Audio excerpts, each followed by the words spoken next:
सुबह माँ ने कहा, बेटा उठो, तुम्हें कॉलेज जाना है, देर हो जाएगी। ये कहते हुए माँ मेरे बिस्तर के पास आ रही थी। उसकी आवाज सुनकर मैंने धीरे से अपनी आंखें खोली और उठकर बैठ गया। मैं उठने में आनाकानी कर रहा था। मैं उठने में देर कर रहा था, लेकिन माँ हमेशा की तरह मेरे बिस्तर पर आई और चादर खींच ली। मेरे काले सांप को सामने खड़ा देखकर माँ थोड़ा डर गई और बाहर जाने लगी। मैं शर्मा गया और जल्दी से दोनों हाथों से सांप को ढकने की कोशिश की। आगे क्या हुआ, ये सुनने के लिए पूरा वीडियो देखें। नमस्कार दोस्तों, मैं अविनाश हूँ। मैं दिल्ली से 20 किलोमीटर दूर एक छोटे से गांव में रहता हूँ। हमारे पास एक खेत है और खेत पर एक बड़ा घर है। हमारे परिवार में मेरे दादा, दादी, पापा, सौतेली माँ नेहा, बड़ी बहन वनिता और मैं एक साथ रहते हैं। पिताजी एक बड़ी कंपनी में कार्यरत है और वहाँ उनका बहुत सम्मान किया जाता है। पापा की सैलरी अच्छी है, लेकिन वो काम के सिलसिले में हफ्ते में 2 दिन बाहर रहते हैं। खेती से भी हमें कुछ पैसा मिलता था, इसलिए पैसे की कोई कमी नहीं थी। मेरी बहन मुझसे 2-3 साल बड़ी थी जब मैं 8वीं कक्षा में था। तब मेरी माँ का निधन हो गया और हमारा परिवार बहुत दुख में डूबा। पापा जानते थे कि बूढ़ी दादी घर का काम और बाकी काम अकेले कैसे करती, इसलिए उन्हें काफी तनाव झेलना पड़ा। आखिरकार दादा, दादी और अन्य रिश्तेदारों ने पापा को समझाया और उनकी शादी अपने एक रिश्ते की सौतेली माँ नेहा से करवा दी। नेहा शादी करके इस घर में आई थी। वह बहुत प्यारी और अच्छी बातचीत करती थी। कुछ ही दिनों में उन्होंने सबका दिल जीत लिया। उसकी उम्र 22 से 23 साल रही होगी। रंग गोरा, कद 5 फुट 5 इंच और आकर्षक व्यक्तित्व था। वह तलाकशुदा थी और उसके पति ने 1 साल के भीतर ही उसे तलाक दे दिया, क्योंकि नेहा कभी माँ नहीं बन सकती थी। वह बांझ थी। जब इस बात का पता चला तो हर जगह उसकी चर्चा होने लगी और कोई भी उससे शादी करने को तैयार नहीं था। पिताजी को उससे शादी करने की जरूरत नहीं थी, लेकिन दादा दादी को घर और हमारी देखभाल के लिए एक बहू की जरूरत थी। नेहा उस जरूरत को पूरा कर रही थी। नेहा सबके साथ सहजता से और मुस्कराकर रहती थी। उन्होंने कभी हमारे साथ सौतेला व्यवहार नहीं किया। वह अपने दादा दादी की भी अच्छी देखभाल करती थी। कुछ ही दिनों में उसने हम सबके दिलों में खास जगह बना ली और हमसे प्यार करने लगी। विशेषकर मेरी बहन नीता, और मुझे उससे बहुत प्यार और अपनापन मिला। समय के साथ सौतेली माँ नेहा मुझे बहुत करीब और स्नेही महसूस हुई। नेहा के बिना मेरा कुछ नहीं हो सकता था। जैसे जैसे दिन बीतते गए, मेरी सौतेली माँ के साथ मेरा रिश्ता मजबूत होता गया। हमारी दोस्ती बहुत गहरी थी। वह मुझसे मुस्कुराकर बात करती थी। हम खूब मस्ती करते थे। कभी मैं उसे प्यार से गले लगाता तो कभी वह मुझे प्यार से गोद में उठाकर लाड करती। उस समय मेरे मन में ऐसी कोई भावना नहीं थी। साथ ही धीरे धीरे दिन बीत रहे थे।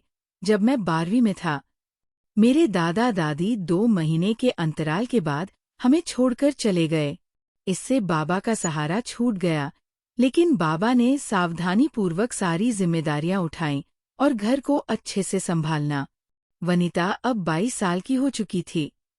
वनिता खूबसूरत थी, इसलिए उसके लिए अच्छे अच्छे रिश्ते आने लगे। उसकी शादी करने में कोई दिक्कत नहीं हुई।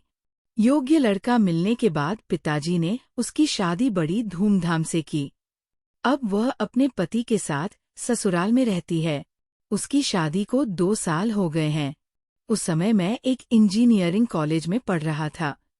मेरा कॉलेज सुबह होता था, इसलिए मैं दोपहर को घर आता था। घर में मैं और माँ ही रहते थे।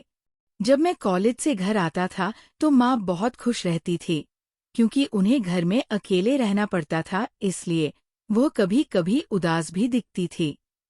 हम दोनों एक ही घर में रहते थे। एक दूसरे के साथ अधिक समय बिताने से हमारा रिश्ता और भी मजबूत हो गया। इसका कारण ये था कि हम एक दूसरे के प्रति आकर्षित थे। लेकिन मुझमें कभी अपनी माँ से कुछ कहने या उनके साथ कुछ करने की हिम्मत नहीं हुई। फिर भी मैं उसे संतुष्टि से देखता था। जिस तरह से मैं उसे देख रहा था, उसे उसने महसूस किया होगा, लेकिन वह मुझे कुछ नहीं कहती थी। क्या करे, कैसे करे, इसका मुझे कोई अंदाजा नहीं था। कॉलेज में मेरा एक दोस्त था जिससे मैं सलाह लेता था, लेकिन मैं उनके विचारों से सहमत नहीं था। मेरी एक गर्लफ्रेंड थी और मैं उसे सप्ताह में एक बार मिलता था, इसलिए मुझे फिर वह चीज़ करने की ज़रूरत नहीं पड़ती थी। एक दिन पिताजी ऑफिस गए हुए थे और माँ हमेशा की तरह मुझे जगाने के लिए मेरे कमरे में आई। सोते समय मैंने केवल कच्चा पहना हुआ था और मैंने ऊपर चादर ओढ़ ली थी।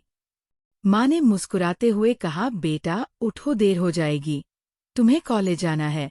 वह मेरे बिस्तर के पास आ रही थी। उसकी बात सुनकर मैंने धीरे से अपनी आंखें खोली और उठकर बैठ गया।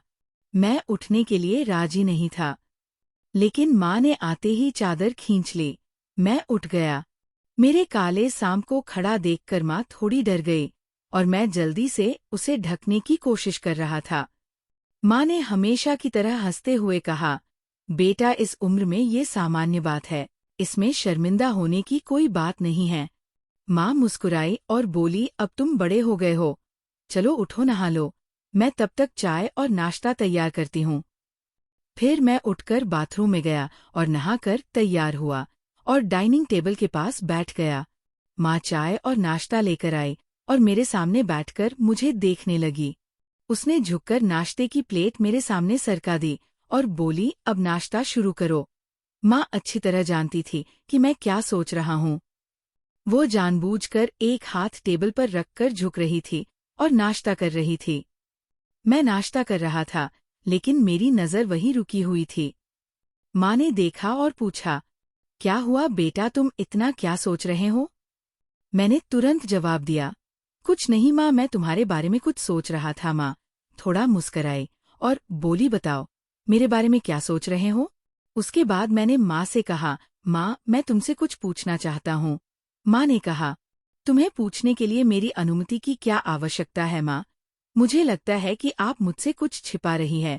माँ बोली, कुछ नहीं छुपा रही बेटा। फिर उसने विषय बदल दिया और कहा, तुम्हारा कॉलेज कैसा चल रहा है और अब तक तुम्हारी कोई गर्लफ्रेंड बनी है या नहीं? मैंने माँ से कहा, मेरी 4-5 गर्लफ्रेंड है, लेकिन उसमें से एक मेरी सबसे करीबी है।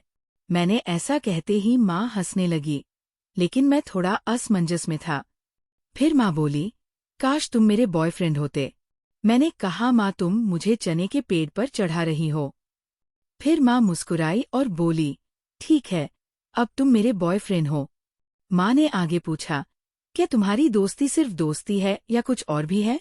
क्या तुमने अकेले में उसके साथ ऐसा वैसा कुछ किया है?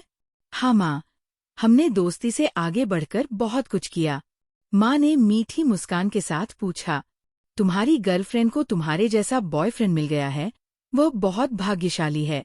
मुझे उसकी बातों में नाराजगी का एहसास हुआ और मैंने उससे पूछा, क्या हुआ माँ? माँ ने कुछ देर सोचने के बाद कहा, कुछ नहीं बेटा, तुम्हें कॉलेज के लिए देर हो जाएगी, चले जाओ। मैं कुछ देर शांति से बैठना चाहती हूँ। मैं उठकर कॉलेज के लिए निकल गया। कॉलेज जाने से पहले माँ ने मुझे गले लगा लिया और कहा, अब तुम जाओ, बहुत देर हो चुकी है। उसके आलिंगन में एक अलग ही एहसास था। तभी माँ की नज़र नीचे मेरे सांप पर गई। उसे देखकर माँ शर्मा गई और उनका चेहरा लाल हो गया। मैंने उसे प्यार से देखा और अलविदा कहा। तब मैं कॉलेज के लिए निकल गया। माँ की बातों को, उनकी भावनाओं को समझना, उनके विचारों को जानना बहुत जरूरी है। कुछ दिनों बाद हमारा रिश्ता दोस्ती से आगे बढ़ गया और मैंने वो सब उसके साथ किया।